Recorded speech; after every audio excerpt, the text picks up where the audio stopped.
Today, gagawa ulit ako ng chocolate chip cookie. Ito yung mabiling-mabili dito sa shop namin. Ayan, sa medium. So, meron tayong 620 grams na all-purpose flour, 400 grams brown sugar, 200 grams white sugar, 500 grams sa chocolate chip, saka chocolate chunks. Pinagsama ko na yan. And then, 1 teaspoon na baking powder, 1 teaspoon salt, 4 na itlog, 2 teaspoon na baking soda, at syempre, 225 grams na butter. Ayan, yan yung gagawin natin. Yan yung mga ingredients na gagamitin natin sa ating chocolate chip cookies. So, yan. Unahin muna natin itong butter. Itong dalawang butter.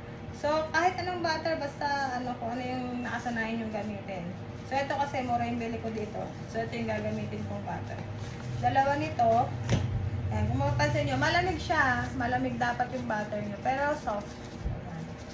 So, dalawa yung gagamitin natin. Kasi nga marami akong gagawin ngayon. Para mayroon din akong stock sa ref natin.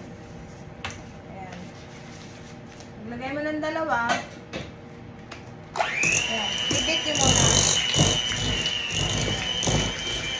Bibit nyo lang siya. Kailangan maging creamy siya ha. Bago nyo ilagay yung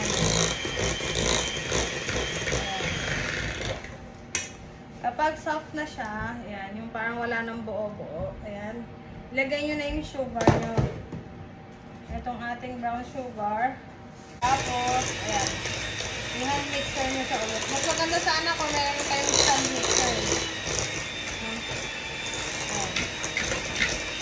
Ganyan nyo lang siya. Hanggang sa magkulay white yung yung inyong ginagawa. Parang maging creamy siya. Bago nyo ilagay ulit yung sugar na puti. So.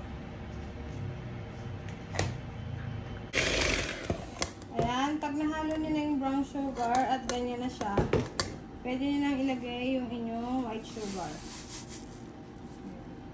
Pero pwede nyo naman din pagsamahin. Nasa inyo yun.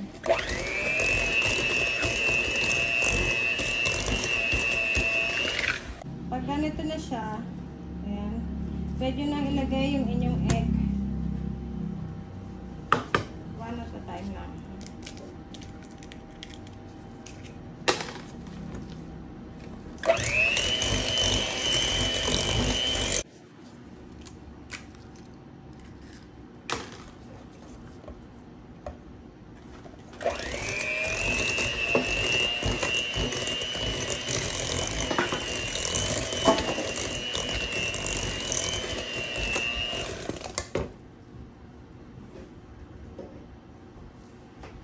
Ilagay nyo lang ang sunod-sunod hanggang sa mailagay nyo na lahat yung itlog. Ayan. Tapos haluin nyo lang siya ng maigi.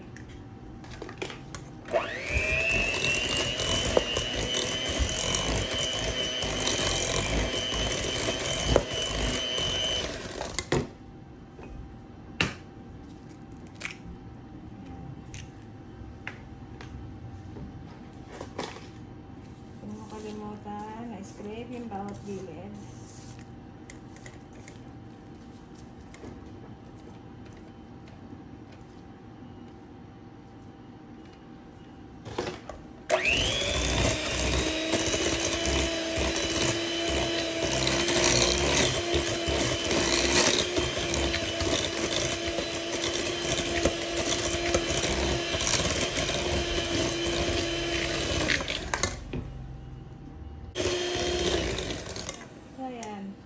Kapag ganyan na siya, ayan, parang cream, ayan, ganyan yung itsura niya. Pwede nyo lang ilagay yung all-purpose flour niya. So, paglagay naman ng all-purpose flour, eto kasi nasip ko na to eh. Ayan, kailangan isip nyo muna yung all-purpose flour nyo. Lagay nyo ng paunti-unti and then cut and fold lang. Hanggang sa mahalo na siya ng gusto. Wala na kayong makitang tuyo na flour. Tapos dyan, sa all-purpose flour pala, nilagay ko na yung ating baking soda, baking powder, saka yung salt. Tapos pag ganyan na, lagay nyo na yung chocolate chunk nyo. At saka yung chocolate chip. Ayan. Lagyan nyo ng ganyan. Then, ihalo nyo lang siyang ganyan. Para magpantay-pantay siya. Diba? O, yan siya. Sarap nito, promise. Ang bango-bango nito kapag binake. So, ayan. Pag nahalo na siya, ganyan siya. Diba? Grabe, ang daming chocolate. So, pwede nyo na siyang i-mold. Usually, ang ginagawa ko is 80 grams. Tapos, nagpapatong pa ako ng chocolate pag binibake ko na. So, ayan. Ganyan na siya. Mga nag-a-ask kung paano ko minomold. Ayan. Kasi mga nag-a-ask, bakit daw nag-spread ng sobrang laki. Noong una, ganun din yung akin. Hindi pa ako marunong. Siyempre, kukuha lang ako ng 80 grams. Ganyan lang yan.